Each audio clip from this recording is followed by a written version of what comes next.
안녕하십니까. 실전경매 노하우 60번째 시간 앤손입니다. 오늘은 유치권에 관한 마지막 시간인데요. 지난 3시간 동안에 걸쳐 유치권에 대해 어느 정도 감이 잡혔을 겁니다. 이제는 경매 사건에 유치권이 표시되면 무조건 피하시기보다 한 번 더 살필 수 있어야 합니다. 그래서 허위 유치권의 가능성이 보이면 적극적으로 임장도 가시고 여러 가지 조사를 통해 기회를 잡을 수 있어야 합니다. 오늘 이 시간에는 유치권에 관한 다양한 사례와 실제 어떻게 명도하였는지 자세히 말씀드리려고 합니다. 그럼 본격적인 강의를 시작하겠습니다. 오늘 유치권 마지막 시간이죠. 자, 유치권과 관련한 중요한 판례를 서너 가지 말씀드리겠습니다.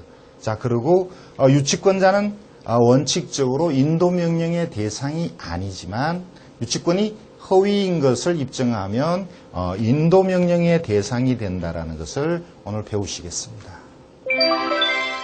오늘은 유치권과 관련한 중대한 판례 서너 가지를 말씀드리겠습니다. 자, 이 판례를 여러분들이 알고 계신다면 유치권자의 대항력 또는 허위 유치권 이런 내용을 좀 더 쉽게 판단할 수가 있겠죠. 자, 유치권에 있어서 가장 성립하기 위한 가장 중요한 조건이 이 점유라고 말씀드렸습니다. 자, 그런데 판례에서는 대법원 판례에서는 경매가 개시된 이후에 경매 개시 결정 등기가 된 이후에 원래 채무자가 점유하고 있던 것을 자, 이것을 경매 이후에 유치권자에게 점유를 넘겨주고 자, 그래서 낙찰되기 전에는 유치권자가 점유하고 있는 자, 이런 상태에서 이 유치권자의 점유는 대항력이 없다라는 것이 대법원 판례입니다. 다시 말씀드리면 유치권자가 점유를 해야 유치권이 성립되는데 그것은 경매가 시작되기 이전에 경매 개시 이전에 점유를 시작했어야 유치권이 인정된다는 거죠. 자, 보통 경매가 나오면 채무자가 점유하고 있다가 공사채권자를 내세워서 점유를 바꾸는 그런 경우가 대부분입니다.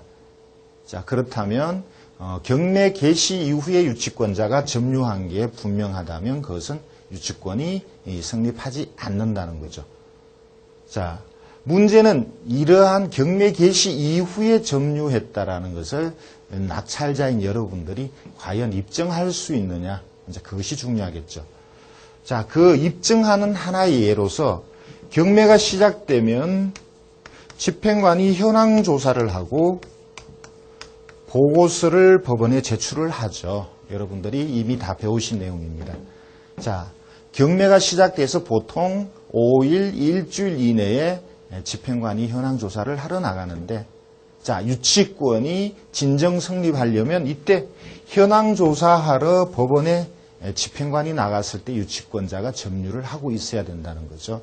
자, 그런데 현황 조사 보고서에 유치권자가 점유하고 있다라는 기록이 없다면 그렇다면 유치권자는 경매 개시 이후에 점유한다는 하나의 증거가 될 수 있다라고 저는 봅니다. 자, 또 하나 중요한 게 자, 유치권자가 유치권이 성립하려면 유치권에 대한 배제 특약이 없어야 된다라고 말씀을 드렸죠. 자, 그런데 보통 채무자, 그러니까 임차인, 임대인이죠. 집주인 임대인과 임차인 간에 임대차 계약을 할 때 보통은 원상 복구에 대한 내용이 임대차 계약서의 명문으로 들어가 있는 게 일반적입니다.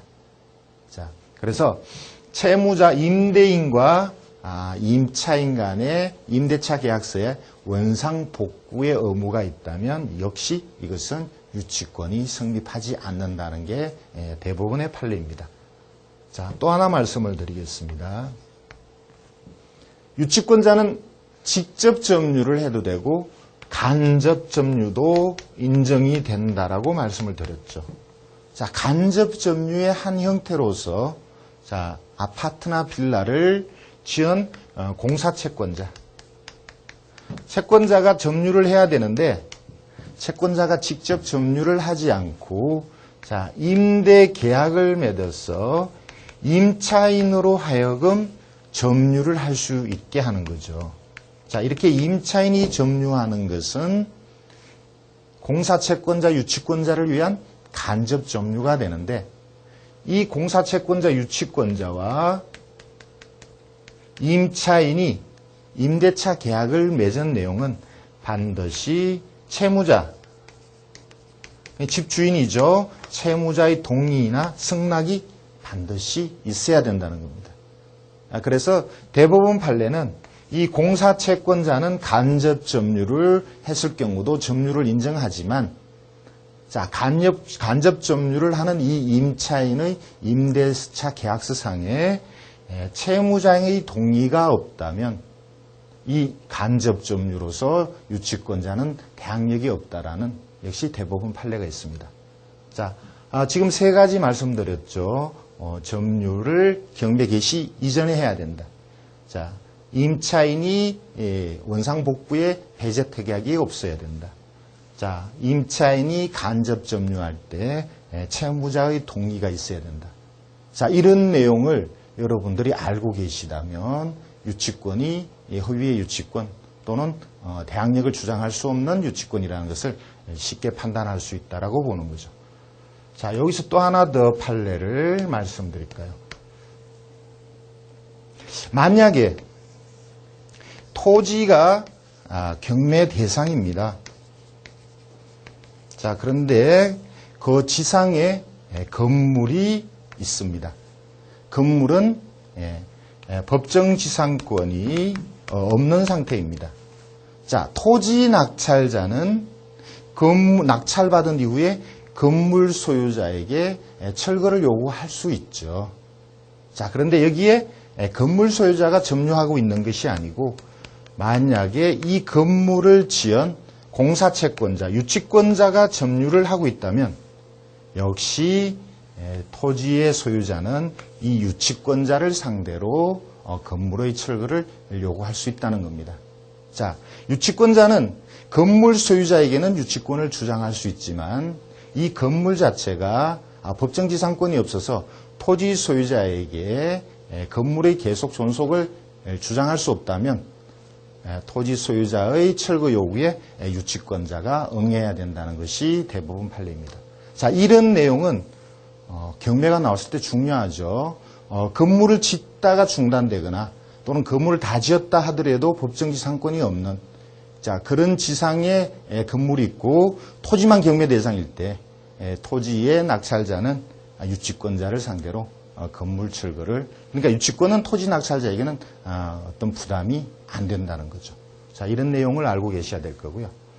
자, 또 하나 만약에 임차인이 유익비가 들어간 것을 낙찰자에게 청구하기 위한 유익비로서 유치권을 주장할 경우에 자, 임차인의 이 유익비가 자, 필요유익비는 물론 유치권의 대상이 됩니다만 이 필요유익비가 일반적으로 법원에서는 인정받는 것이 아주 까다롭습니다.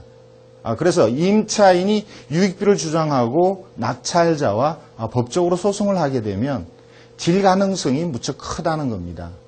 만약에 임차인이 유치권으로 소송해서 낙찰자에게 지게 될 경우 그 소송 기간 동안에 임대료도 지불해야 되고 낙찰자의 많은 손해를 임차인이 부담을 해야 되죠. 그리고 만약에 임차인이 배당받는 금액이 있다면 결국 낙찰자의 손해를 임차인의 배당금을 압류하는 방식으로 이것을 받아내려고 하겠죠. 그래서 임차인이 확실히 유치권이 필요유익비로 인정되는 것이 아니면 소송으로 갔을 때 많이 불리하다는 겁니다. 자, 지금 말씀드린 이 유치권의 여러 가지 내용은 아주 중요합니다. 앞에 시간에서 배우셨던 유치권의 조건만큼이나 아주 중요한 판례니까 잘 기억해 두시고요. 이와 관련된 사례를 같이 보시겠습니다. 저와 함께 자료를 보실까요? 경기도 동두천의 근린상가가 경매로 나왔습니다. 자, 대지가 700여 평방미터고요. 건물이 큽니다. 자, 토지 건물이 같이 경매로 나왔는데 보시다시피 그림상에 가설된 시설이 보이죠. 그래서 건축 중이라는 것을 짐작할 수 있겠습니다. 자, 이것이 금액이 28억에 감정이 됐었는데 2008년 4월에 9억 2천에 낙찰이 된 사건입니다. 자, 이것이 유치권과 관련된 사건인데요. 자, 아래쪽의 기록을 볼까요? 자, 뭐 임차인은 중요하지가 않으니까 생략하고요. 자, 등기부도 복잡하지 않습니다. 자, 낙찰 이후에 등기부도 깨끗하게 정리되는데 여기서 가장 중요한 것은 동남 ENC로부터 무려 3억 8,500만 원의 유치권이 신고가 되어 있습니다. 자, 이것이 진짜냐 가짜냐 중요하죠. 그리고 정말 미수금이 있을 경우라도 점유하고 있느냐. 자, 이런 것들을 여러분들이 만약 이 물건에 관심이 있다면 당연히 조사를 해야 되고 실제 주장하는 부분이 맞다라면 그러면 유치권자와 만나서 자, 이 금액을 전부 지불해야 되느냐, 또 이 공사를 앞으로 어떻게 할 거냐, 뭐 이런 것을 또 대화로 해결을 하셔야 되겠죠. 자, 유치권자가 점유를 해야만 성립하는데, 자, 이 사건은 집행관이 조사한 시점에 유치권자가 유치권을 이미 주장하고 있었다라는 현황조사 보고서에 기록이 나타납니다. 자, 같이 보실까요? 자, 조금 그림을 키우겠습니다.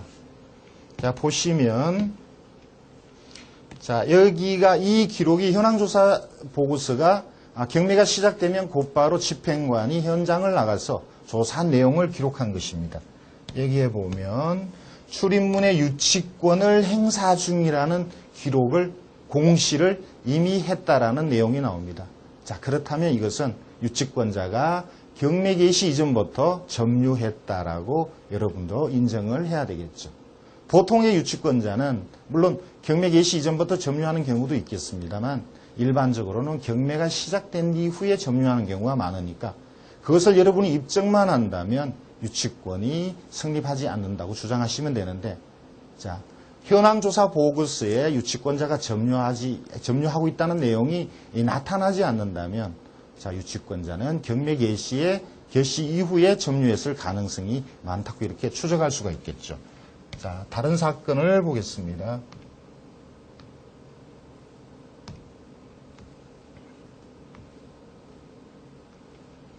자, 충청북도 음성에 공장을 짓다만, 자, 짓다 말고 경매가 나온 사건이 있습니다. 자, 그래서 토지는 잡종지로 되어 있고요. 건물을 짓다 말아서 건물은 경매 대상이 아니고 토지만 경매 대상인 사건이 있었습니다. 자, 2005년도에 4억에 감정이 됐고, 자, 이것이 2억 5,700에 낙찰된, 자, 저 나름대로 관심을 가졌던 사건이었습니다. 자, 여기 사진을 좀 보겠습니다. 자, 보시면, 자, 이렇게 채무자가 제약회사였죠. 제약회사의 뭐 공장이나 사무실 또는 창고로 서려고 이렇게 짓다가 중간에 부도가 나고 경매가 나온 사건입니다. 자, 이것은 건물로 볼 수 없으니까 법정지상권이 성립하지 않죠. 그리고 건물이 아니니까 경매 대상도 아니고 그 아래쪽에 토지만 경매 대상인 사건입니다. 자, 이 빨간색 부분이 경매 대상인 토지고요. 자, 아래쪽에 노란색은 도로죠. 자, 도로와 접하는 모양이 좋은 토지가 경매 대상입니다. 자, 기록을 좀 보겠습니다. 자, 기록을 보시면 등기부상으로는 근저당이 최초에 있고 그 이후의 모든 기록은 낙찰 이후에 지워지니까 문제가 되지 않죠. 자, 아래쪽에 건설회사가 5억 7천여만 원의 유치권을 신고했습니다. 자, 이것은 건물에 대한 유치권으로 보입니다. 그런데 경매는 토지만 대상이었고 건물은 경매 대상이 아니죠. 자, 토지 낙찰자는 법정지상권이 없는 건물을 철거할 수가 있습니다. 그래서 유치권자가 만약 점유하고 있다면 유치권자를 상대로 건물 철거 소송을 하면 되겠죠. 또는 자, 유치권자는 많이 불리한 상황이 있습니다. 법정지상권이 없다라면 철거 대상이 되니까요. 자, 그렇다면 건물을 살리는 쪽으로 유치권자와 토지 낙찰자가 타협을 해도 되겠죠.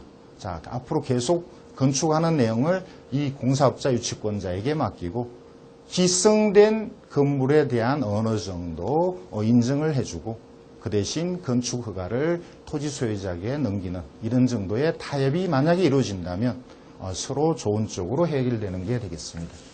자, 다음 사건을 볼까요?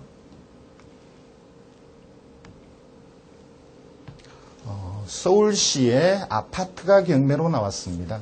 저는 아파트 경매에 있어서 유치권은 신축 아파트가 아니라면 거의 대부분 유치권은 가짜라고 보는데요.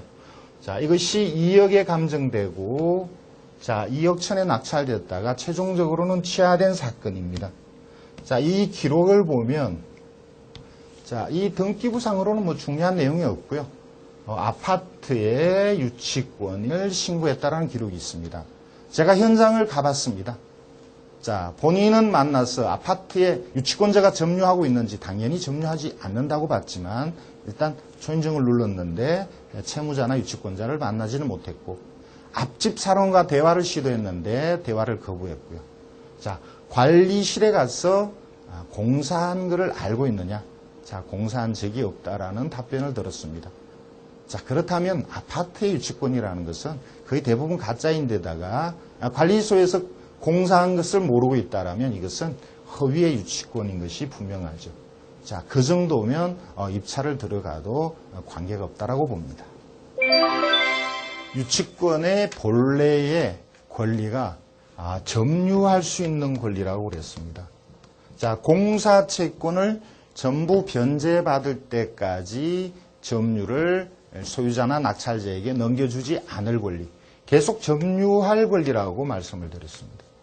그러니까 낙찰자가 유치권자를 상대로 인도명령을 할 수가 없죠. 빗겨달라고 할 수가 없습니다. 자, 인도명령의 대상은 나중에 배우시겠습니다만 임차인이 대항력이 있는데 그 보증금을 법원에서 다 배당받지 못한다면 낙찰자가 부담해야 되죠. 그래서 부담하기 전까지에는 낙찰자가 보증금을 해줄 때까지는 인도명령의 대상이 되지가 않습니다. 계속 거주할 권리가 있죠. 자, 이렇게 대항력 있는 임차인처럼 유치권자도 그 채권을 변제받을 때까지 그 부동산에 계속 눌러서 점유하고 있을 권리가 있는 거죠. 그러니까 유치권자는 인도명령의 대상이 아닙니다. 물론 인도명령의 대상이 아닌 유치권자는 진정한 유치권자죠. 자, 그렇다면 낙찰받고 유치권을 주장하는 사람이 허위의 유치권자라면 그때는 인도명령의 대상이 됩니다. 결국 허위의 유치권자라는 것은 낙찰자가 입증을 해야 됩니다. 허위의 유치권자라는 것을 입증하고 이것을 인도명령을 신청하면 인도명령의 대상이 되는 거죠. 자, 만약에 여러분들이 유치권과 관련된 물건을 주택이나 건물을 낙찰받으신다 그러면 당연히 유치권이 허위의 유치권이라는 것을 어느 정도 입증을 해야 됩니다. 그래야 낙찰받고 인도명령에 의해서 이것을 끝을 낼 수가 있죠. 만약에 허위의 유치권인 것을 입증 못하신다 그러면 결국은 따로 명도 소송을 가야 되는 거죠. 그래서 인도명령의 대상이 아닐 경우는 결국 인도명령이 아니고 명도 소송으로 이것을 해결을 해야 됩니다. 아주 긴 시간이 필요하죠. 자, 명도 소송을 했다 하더라도 역시 상대방 유치권자의 주장이 거짓인 것을 낙찰자가 입증을 못하면 결국은 일정 부분 또는 유치권자가 주장하는 금전채권 전액을 부담을 해야 될 경우도 있겠죠. 자, 그렇게 되면 낙찰받고 손해를 보는 경우도 있을 수가 있습니다. 자, 그러니까 여러분들은 유치권이 신고된 물건을 낙찰받을 때는 허위의 유치권이라는 것을 충분히 조사해서 자, 그것을 입증할 정도가 되면 입찰을 하셔야 됩니다.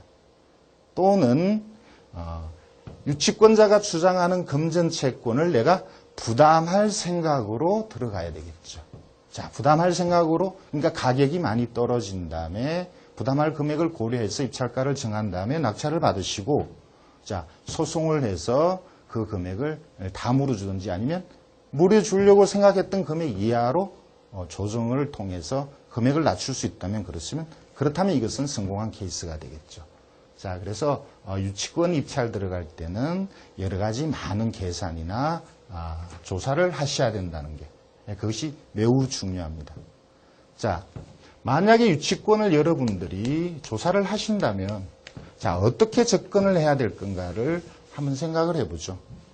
자, 일단은 모든 유치권이 일단은 가짜일 거라는 전제로 접근을 해야 됩니다. 근데 진짜라는 입증이 어느 정도 드러나면 이것은 진짜니까 그 금액을 부담을 해야 된다라고 보고 입찰을 해야 되겠죠. 아니면 부담을 하든지 포기를 하시면 되겠습니다. 자, 그거 아니어도 좋은 물건은 많이 있으니까요. 자, 그런데 가짜일 가능성이, 허위일 가능성이 있다면 자, 어떻게 접근할 건가? 자, 일단 현장으로 가셔야 돼요. 중요한 것은 현장에 답이 있습니다. 유치권에 대한 서류는 법원에 유치권 신고서가 있지만 원칙적으로 여러분들이 열람하실 수가 없으니까. 자, 현장에 가서 정말 공사를 했는지, 자, 공사를 하지 않고도 유치권을 주장하는 경우가 많이 있습니다. 예를 들어서 아파트의 유치권 주장 같은 경우는 실제 공사하지 않은 경우가 많이 있습니다.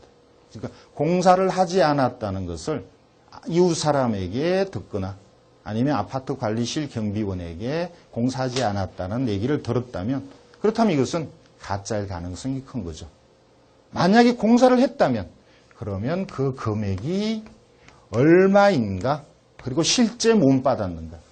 공사를 했지만 전액 받았을 수도 있지 않습니까? 공사비를 다 받고 유치권을 신고하는 허위 유치권도 많이 있습니다. 그래서 금액을 정말 못 받았느냐, 미수 금액이 정말 있느냐를 판단해야 되겠죠. 그리고 미수 금액이 사실은 1,000만 원인데 이것을 5천만 원 이렇게 과장해서 신고하는 경우도 많죠. 사실은 1,000만 원만 부담하면 됩니다. 그렇다면 실제 공사한 것이 공사 금액이 어느 정도인가를 여러분들이 유추할 수 있을 정도까지 돼야 되겠죠. 자, 대부분 공사하지 않은 경우가 많고요. 공사를 했다 그래도 돈을 다 지불한 경우가 또 많고, 자, 일부 지불 안 했지만 실제 주장하는 만큼 많이 남아있지 않은 경우도 많습니다. 자, 이런 것들을 여러분들이 확실히 밝혀내기는 좀 세월이 흘려야 되겠습니다만, 자, 중요한 것은 적극적으로 여러분들이 조사를 임한다는 것. 다양한 사람에게 물어본다는 것. 자, 그것이 중요합니다. 또 하나, 만약에 여러분들이 법원의 서류를 볼 수 있다면, 법원의 유치권에 관계된 서류가 달랑 신고서 하나만 들어와 있을 때도 있지만, 허위의 유치권일 때는, 자, 이 법원의 서류가 아주 복잡하고 여러 가지 주장, 많은 양의 주장이 있을 수 있습니다. 자, 그렇다면 허위인 것 사실은 그 서류 안에서 여러분들이 밝혀낼 수도 있습니다. 그래서 유치권하고 관계된 사건은 법원 서류를 열람할 수 있는 방법을 찾으셔야 됩니다. 자, 여러분들이 직접 열람할 수 있는 방법을 찾아보시거나 시도하시거나, 그렇지 않다면 법무사 사무실이나 변호사 사무실을 통해서 간접적으로 열람할 수 있는, 물론 비용을 어느 정도 지불해야 되겠죠. 자, 그렇게 열람을 해야 여러분들이 확실하게 유치권을 잡을 수 있는 그런 증거를 찾게 될 겁니다. 자, 유치권을 여러분들이 허위라는 걸 찾게 되면 수천만 원의 수익을 얻을 수가 있죠. 자, 그렇다면 이렇게 열람하는 데 들어가는 비용 몇십만 원 정도는 여러분들이 지불할 각오를 하셔야 됩니다. 자, 지금과 같은 이런 내용으로 역시 이 사례가 어떤 것이 있는지 같이 보시겠습니다. 용인시 배감에 공장이 경매로 나왔습니다. 자, 꽤 규모가 큰 공장인데요. 이것이 2005년 12월에 13억여 원에 감정이 되고 2006년 3월에 최종적으로 9억 6천에 낙찰된 사건입니다. 자, 이 공장의 채무자는 신씨입니다. 자, 아래쪽의 기록을 보면 자, 유치권에 대한 내용이 나옵니다.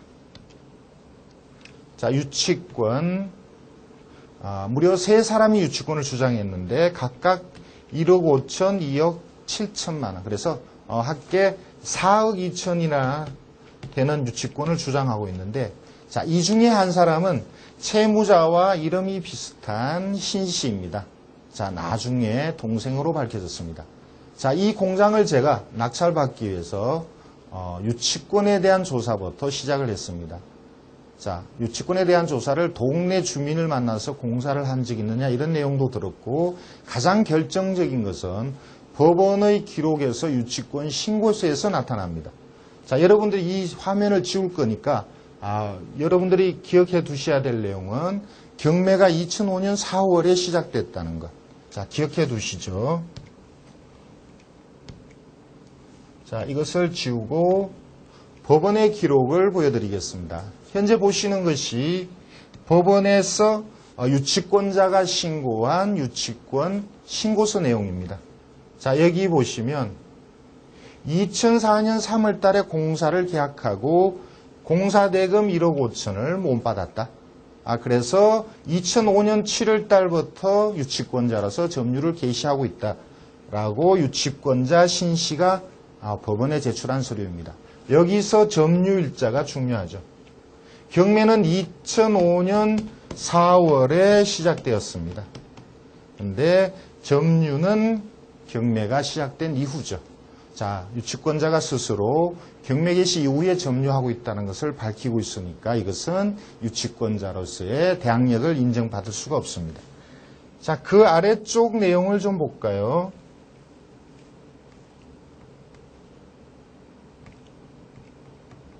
자, 여기 보시면 다시 조정을 좀 하겠습니다. 자, 여기에 보시면 유치권자가 사업자 등록을 제출한 내용이 있는데 사업자 등록 개시일이 2004년 9월입니다. 좀 희미하게 나오는데요. 자, 그런데 공사 계약서는 2004년 10월인가? 아니요. 다시 말씀드리겠습니다.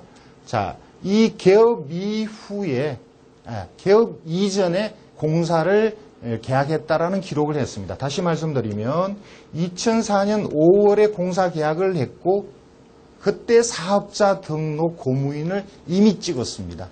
사업자 등록은 2004년 9월, 공사 계약은 2004년 5월인데 이때 벌써 고무인을 찍었습니다. 자, 사업자가 신규로 나왔는데 없던 도장을 찍었죠. 허위란 것을 스스로 밝힌 내용이 되겠습니다. 자, 또 하나 볼까요?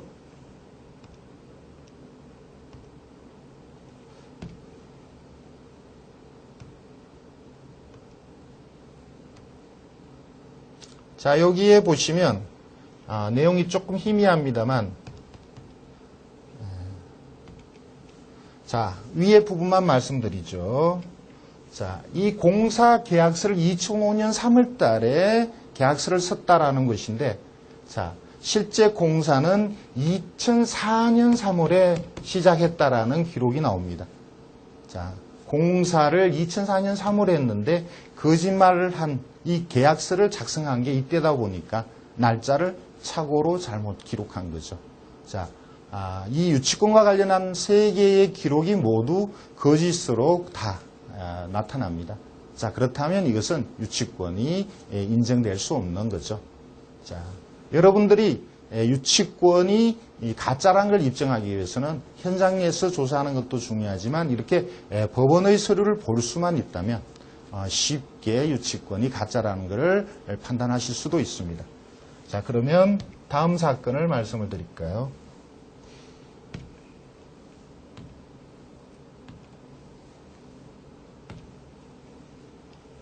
자, 다음은 울산의 모텔이 경매로 나온 사건입니다. 자, 모텔의 규모가 꽤 커 보이는데요.